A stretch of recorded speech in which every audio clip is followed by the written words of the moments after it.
Hello there.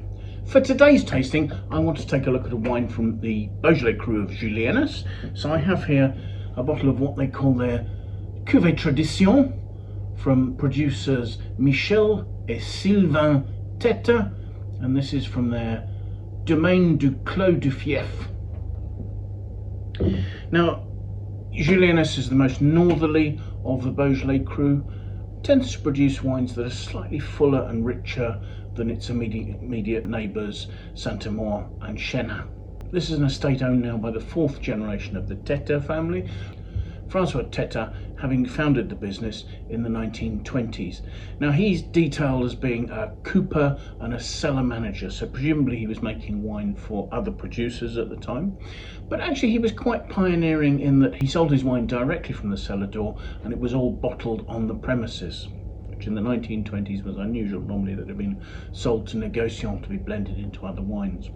He built up a 6-hectare estate which was taken over by his son Raymond in the 1940s. But the business really leapt forward when in 1978 Raymond's son Michel came back to the family business having studied enology in Beaune, and Michel expanded their vineyard holdings out to 14 hectares, and this was by including vines from the neighbouring appellations of Amour, Chenas, Moulin-a-Vent, but also by purchasing some vines classified as Beaujolais Village in the neighbouring village to the west of Juille. It was in 2014 that Sylvain joined his father in the business, having studied viticulture and enology and having spent somewhere in the region of 5 years travelling and making wine all the way around the world. The Hunter Valley in Australia, for instance, was one of the places that he worked. It was in 2015 that they founded a company called Michel Sylvain Tete. And their approach to winemaking is to aim to respect the traditions and the terroirs of the region. And this wine, I think, is very illustrative of that fact. We're talking about a wine made from vines that are over 60 years old. They're close planted, so there's something like about 10,000 vines per hectare. The soils in Julienas tend to be quite diverse anyway, but they are a combination of stony alluvial soils ranging from gravels through to sand with clay in some places. But this is all overlaying the classic blue granite bedrock that you find in the Beaujolais region. Their vineyards are somewhere in the region of 350 metres above sea level. They sit on a hillside amphitheatre facing southeast. Climatic influences include the nearby Saône River, which, as well as the cooling that it provides itself, also is encouraging a cooling influence from the Mediterranean Sea in the south. It's to be noted actually that the winemaking heritage of the Julienas appellation is very long. They believe that vines have been planted here for over 2,000 years, and the name Julienas supposedly references the Roman Emperor Julius Caesar. The fruit for this wine is entirely hand-picked.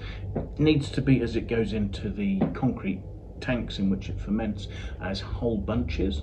It goes through a process that's referred to as a semi-carbonic maceration. So the vats into which the fruit go aren't filled in advance with carbon dioxide, although carbon dioxide will be given off by the fermenting process. And this gives a long, gentle ferment that allows for quite a smooth extraction of tannin and beautiful aromatics and good colour from the Gamay grapes. Fermentation relies entirely on indigenous yeasts to start that. So these are yeasts that have come in from the vineyard on the fruit or were already established in the winery. Fermentation lasts for about 10 days. And all the details I have about aging is that the wine ages in cement tanks. So we have no influence of oak in this at all. It's simply the sort of concentrated, low-yielding fruit from those densely planted vines, giving a richness that is hopefully captured in a way that the tannins remain smooth and supple by this process of semi-carbonic maceration. So let's have a look at the wine, shall we? I mean, the first thing to say is there's quite a dark ruby nature to the colour there, but it's not particularly deep. I can see through that really easily. The wine's label says it has 13% alcohol. Swirling it does form some tears, but it takes a little while to do so. This is not a massively heavyweight wine. So let's have a look at the aroma, shall we?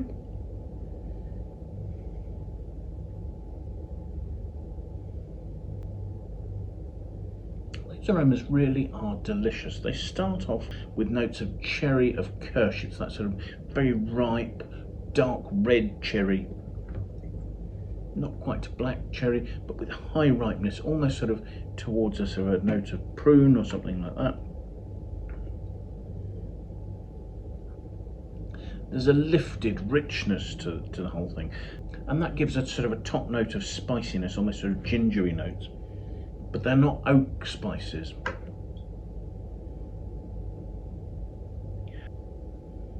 There are hints of development, the sort of notes of sort of forest floor, dried leaves, but there's not a savoury element to that because of the richness of the fruit coming from underneath. So let's have a taste.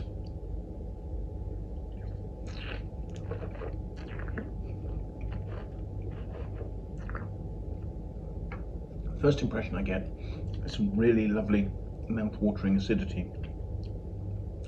Beyond that, there's smooth, supple, perfumed red fruit. That acidity really is helping to make the slightly plummy, slightly mature cherry fruit seem very juicy. There is actually a slight bitter edge to the finish that in some ways makes it seem quite well defined, but also there's a richness, there's an almost sort of sweet ripe concentration that makes me think of sweet dark licorice, but that soon moves on to give more of that sort of beautiful dark plum note. The lovely freshness that the acidity is giving this wine super length. There are those bitter hints that's giving some grip to the structure, but in general the structure is smooth and supple. This is a mid-weight wine. It's not particularly heavy, but there is a roundness coming from the ripe fruit, and I suppose supported by that 13% alcohol. The wine doesn't taste alcoholic, it seems nicely balanced, and the flavours are lasting very well. This is not a wine of huge complexity. Looking at our Wine Searcher aggregated critic score for this wine, it's at 88 out of 100. And that doesn't completely agree with my tasting experience now. I think there were two scores there, one of 90 and one of 86, and I'm much more in tune with the score of 90. I wouldn't go much above that because this is actually a wine that's driven by pure fruit. It doesn't have any other complexing elements, but the balance achieved and the intensity of that fruit certainly puts it above an 88 in my view anyway. This wine consistently ranks as one of the most searched for wines from the Julienas appellation on the Wine Searcher website, and I can see why. I think it seems to be a very typical example of what I would expect to see from the Cru of Julienas. In terms of aging ability, some people believe that Julienas is a wine to drink quite young. I think this is a good example. I think you could easily drink it at 5 to 7 years of age.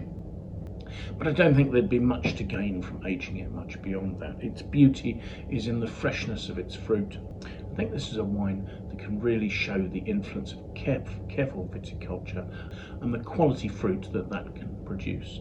So thank you so much for watching. I do hope you've enjoyed the tasting. If you have, do please press the like button. We'd really appreciate that. If you have any comments, please pop them in the comments box below. We'd be interested to hear your views on the wines we're looking at, the tastings we're doing, or anything else that relates to that. If you have any friends you think might like to watch the video, do please pass it on. That would be a fantastic endorsement from you.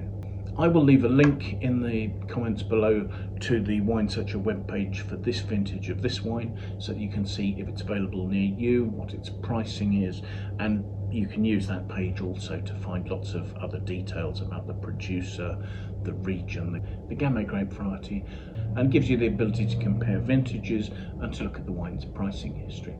So hopefully that's all information you'll find useful.